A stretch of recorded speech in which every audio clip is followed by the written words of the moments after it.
Pintura renacentista española. Cronológicamente abarcó el siglo XVI. La pintura siguió la misma línea que la arquitectura y la escultura, es decir, una introducción lenta por la permanencia de la pintura gótica flamenca. El desarrollo pictórico no tuvo tanta calidad como la arquitectura o la escultura. Muchos pintores se formaron en Italia y apenas vinieron pintores italianos que además eran de mediocre calidad. En cuanto a la técnica, se empleó principalmente el óleo sobre tabla y posteriormente sobre el lienzo. El fresco apenas se desarrolló.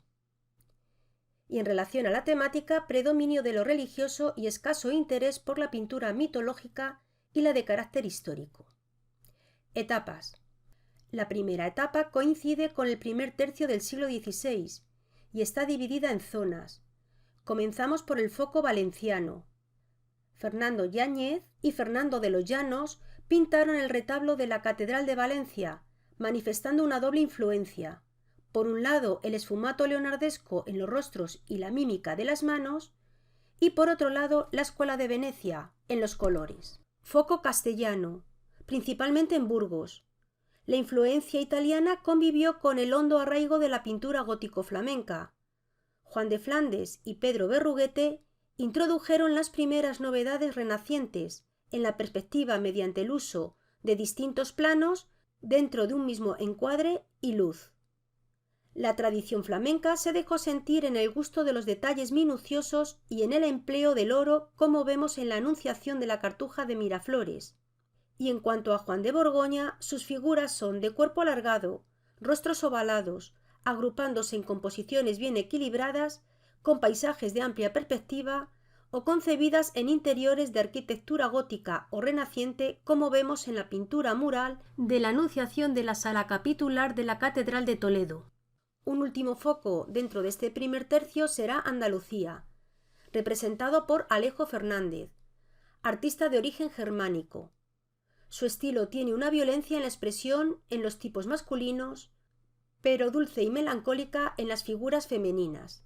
Vemos la Virgen de los Navegantes.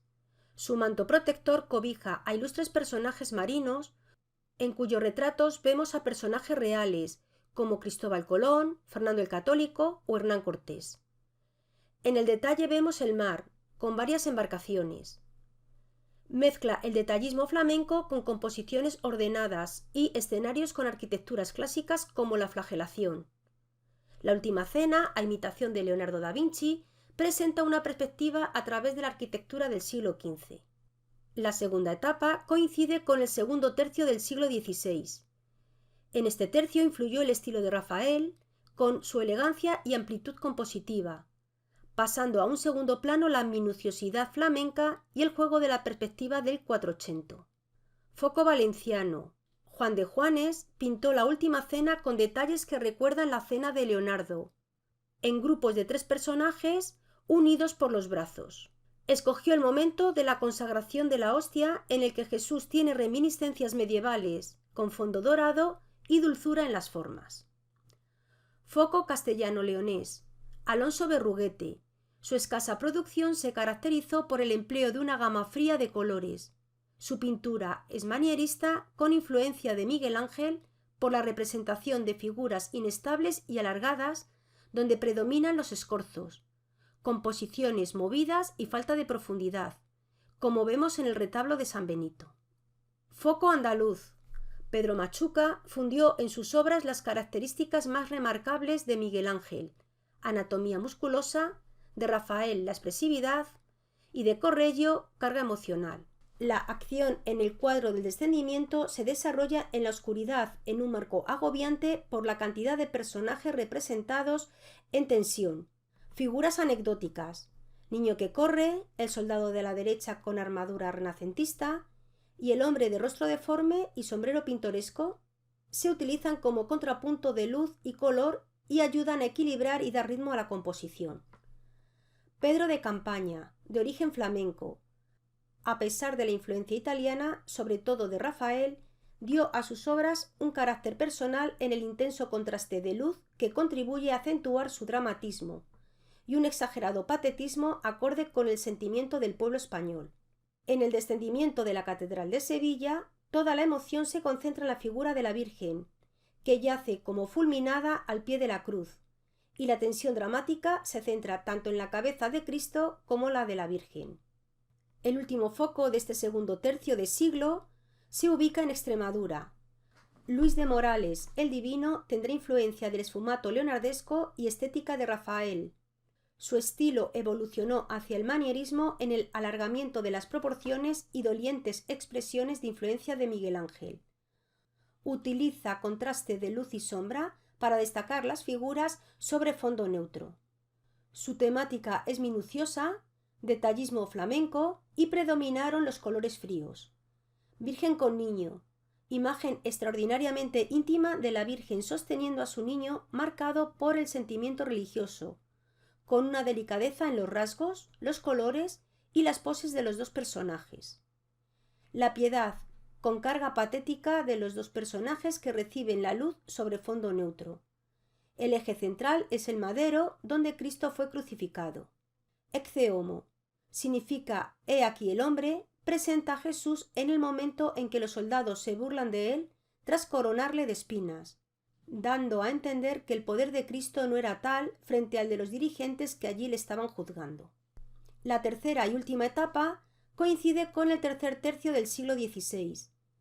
El centro pictórico se localizó en el monasterio del Escorial, donde acudieron artistas italianos de escaso valor, como Luca Cambiaso, Federico Chúcaro o Pellegrino Tibaldi. El pintor español que destacó en este momento fue Juan Fernández Navarrete, apodado El Mudo. Aportó la influencia del claroscuro veneciano y detalles del naturalismo, como vemos en el entierro de San Lorenzo, que aprovechan la oscuridad de la noche para el robo del cuerpo para acrecentar el dramatismo de la escena. Y la adoración de los pastores, donde el efecto de luz se centra en el niño, en el cuello y brazos de la Virgen y en las manos de San José con la vela, pero consigue una representación de gran ternura. Gaspar Becerra se formó en Italia. En el Palacio del Pardo pintó temas de asunto mitológico como la historia de Perseo, encuadradas por marcos de estuco dorado, con figuras musculosas, de gran corpulencia y en escorzo que suponen una excepción porque rompen con la temática tradicional de la pintura española como por la técnica utilizada. Dos artistas que trabajaron principalmente como retratistas de la corte de Felipe II fueron Alonso Sánchez Coello, influencia flamenca con tendencia al realismo y detalles como las joyas y del cromatismo de Tiziano, tono dorado de sus personajes y fondo oscuro o neutro, aunque más pobre en la gama de colores. Gran estudio psicológico de los personajes. Dio más importancia al individuo que a la ropa que viste. Características que vemos en el príncipe Don Carlos e Isabel Clara Eugenia. Hay un alejamiento con el espectador como corresponde a la dignidad de los retratados. El otro pintor fue Juan Pantoja de la Cruz. Sus personajes están colocados junto a una mesa o sillón, limitando el cuadro un trozo de cortina.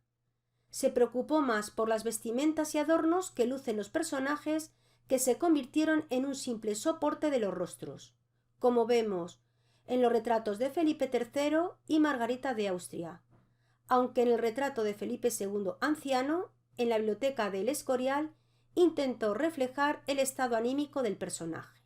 El greco Doménicos Theotokopoulos nació en Creta, donde se formó como pintor de iconos bizantinos. Su estilo engloba el aprendizaje de su periplo por Venecia, donde se formó junto a Tiziano, Tintoretto y Veronés, ya que su pintura es muy colorista, y por Roma, donde recibió influencia de los modelos y proporciones de Miguel Ángel.